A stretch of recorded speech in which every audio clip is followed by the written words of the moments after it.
Imagine the year 1630. No houses around in Burslem. Not really. A few here and there. It was a village. But out in the fields, there lived a woman alone. She chose to be alone. But she was also made to feel alone. Her name was Leigh. And Molly was considered to be a witch. I don't think she was a witch, but people were a bit scared of her because she knew about things like healing and what herbs to use and what to put in a mixture to make you feel not sick or to help you with a cold or something like that. People went to her for help. But at the same time, there was somebody called the Witchfinder General. And the Witchfinder General was determined to find witches. And people said that Molly was a witch. Not everybody, of course. What happened to witches? They had something called a ducking stool. And they would put the woman in the ducking stool and duck her in the pond. And if she survived, well, she was a witch. If she drowned, she was innocent. But either way, she died. Didn't seem very fair to me. A man who worked for the Witchfinder General was a local minister called Spencer. And he was determined to get promoted and get as many people cast out of society and charged with being a witch as possible to make himself look good in the eyes of the Witchfinder General. He was determined to get Leigh, but he never did. This particular story involves a circus coming to Burslem. Now in those days, animals were allowed in the circus. Of course, we don't have them today. And there was a tiger. Most people in this city had never seen a tiger because they hadn't travelled abroad, and it's an animal from India. And the tiger was the star attraction. And there was a big top set up in the field right next to Molly's house. She wasn't very happy, but she had no choice about it because the field belonged to somebody else. She kept her own counsel. She minded her own business. A child was brought to her. Not very well, the child. I'm not quite sure. It was a little girl, about 9 or 10. We're not quite sure what was wrong with her, apart from that she had very, very bad stomach pains. And she was doubled up in agony. And they brought her to Molly at the same time as the circus big top was being put up. Spencer found out about it. And he determined to see what she would do, but she wouldn't let anybody into the house, except the little girl and the little girl's mum. Whatever she gave the little girl, within 24 hours, the little girl was up and running and being a nuisance like most 8 and 9-year-old girls. And everybody was happy. But Spencer declared it was witchcraft and went away to plot and write a report. People came on the first night to the circus. Molly kept her own business. Everybody was in awe. There were elephants, they'd never seen elephants. There was a giraffe. Nobody had ever seen a giraffe. Well, they called it a camel leopard then. There were performers and trapeze artists and clowns, of course, jugglers, acrobats. But the highlight of the show was the tiger. And he was performing tricks and jumping through hoops and jumping through a fire. And everybody was in awe and, oh yes, wonderful. And they were determined to tell their friends and other friends and family in the different villages around the place. Places like Sanford Hill, places like Golden Hill, Smallthorne, Hanley, which was a little tiny village then. All around, and people came. But the second night the tiger didn't come out, and people were demanding the money back. And it turned out that the tiger was ill. We're not quite sure why. Perhaps the tiger had eaten something that didn't agree with him. Perhaps the tiger had eaten something local that wasn't prepared in the same way that they would normally prepare it on the road. Perhaps the tiger had eaten some grass and nobody had noticed.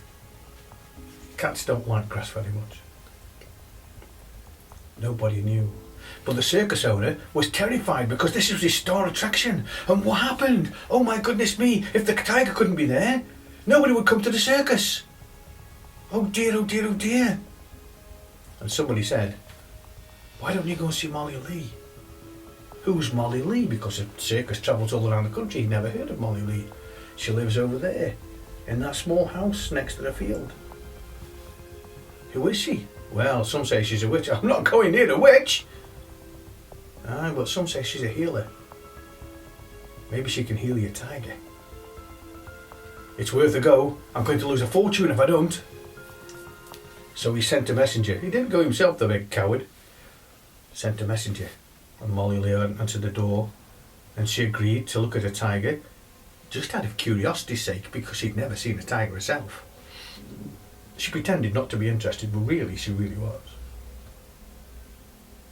Turned out that the tiger had some kind of tooth problem. And once Molly had seen what it was, she gave a poultice of some kind, forced it down the tiger's throat because the tiger was so ill, and they made sure that the tiger was tied up so it couldn't bite anybody, and they drugged it with probably with some beer, to be truthful.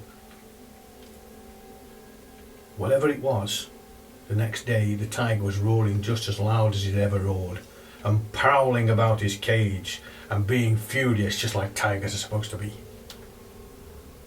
And the circus owner was so pleased he gave Molly 3 tickets. She never used them, but she did sell them and she got the money. Spencer decided that she was definitely a witch, because not only had she cured this child without telling anybody how, but she'd cured a foreign animal that she'd never seen before and couldn't have any knowledge of whatsoever. She must be a witch.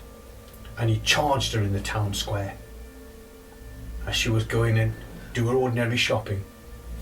Things like, peas and bread. He had her arrested by the local constable. Molly Leigh, I hereby charge you with witchcraft.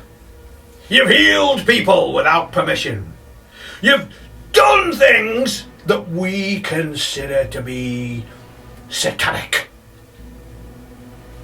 You're in league with the devil.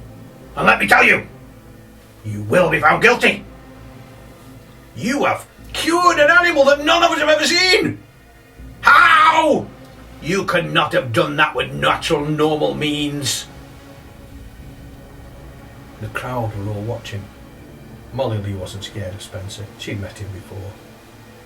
And she said, you are just looking for promotion, and you're trying to use me to get on in life. Well, I'm telling you now, you've no idea. And if I am a witch, which I'm not, maybe I could put a curse on you. Maybe I will. Who knows? Leave me alone. And she went to walk away, but the constable grabbed her arm and said, Molly, I'm sorry, you've got to come with me. She said, Jack Stanworth, I've known you since you were a boy. Take your hands off me right now.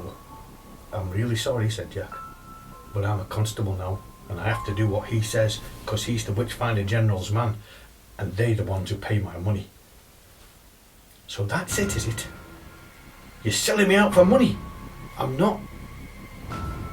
Spencer gathered the crowd and whipped them up into a frenzy. It's a witch! We need to set an example! We need a ducking stool! We need to set a fire and tend her back to hell where she came from! The little girl who'd been cured came forward. But she made me better. And the girl's mum came forward and said, and she didn't use any witchcraft. She just mixed up a poultice, and my Cindy just drank it, and everything was right. The next day she was running round and causing a nuisance like always. There was nothing wrong with what she did. And there's lots of people in the crowd who'd been healed by Molly. Lots of people. People who'd been, they'd gone down with big boils and they'd gone off, and warts and ingrowing toenails, and athlete's foot, and toothache, and Molly had cured them all. They didn't like going to her because she was a bit scary looking. But they knew that she wasn't any harm to any of them. But Spencer was determined to have his way. I say she's a witch, and I say that she must be tried and found guilty!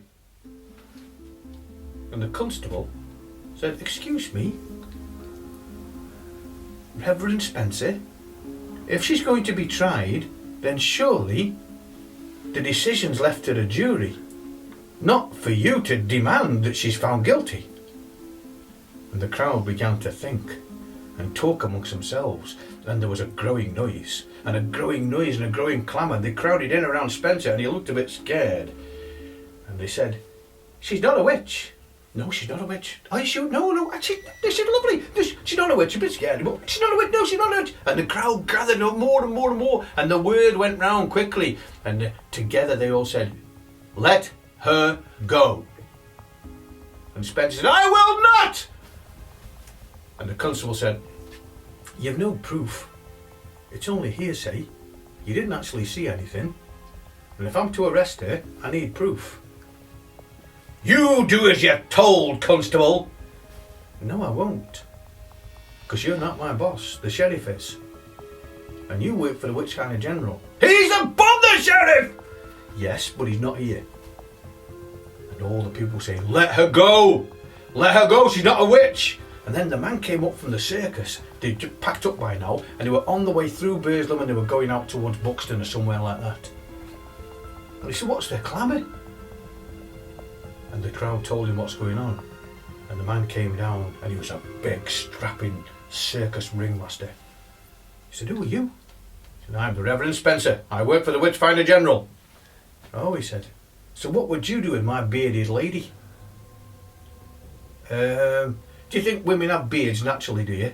Well, this one has. So what would you do with her? Well, if it's not natural, it must be... I think you should let this woman go. And he towered over him, and the crowd pressed in, and Spencer realised he'd lost his battle. I'll get you, Molly Leigh. You'll see! You'll be tried. You'll be found guilty, and I will have my way. And Molly C. turned around to the crowd and said, thank you. She said to the circus owner, thank you. And the constable let her go and tipped his hat. And she turned to Spencer and said, aye, you might get me one day, but today's not the day. Now be on your way. Bye-bye. And Spencer left. So I'll leave it to you. Was she a witch? Or was she somebody a bit more clever than the others, who took the time to find the right herbs and plants to help her, other people and animals? I know what I think. What do you think? Maybe, now you've listened to my story, you could write your own. Thanks for listening.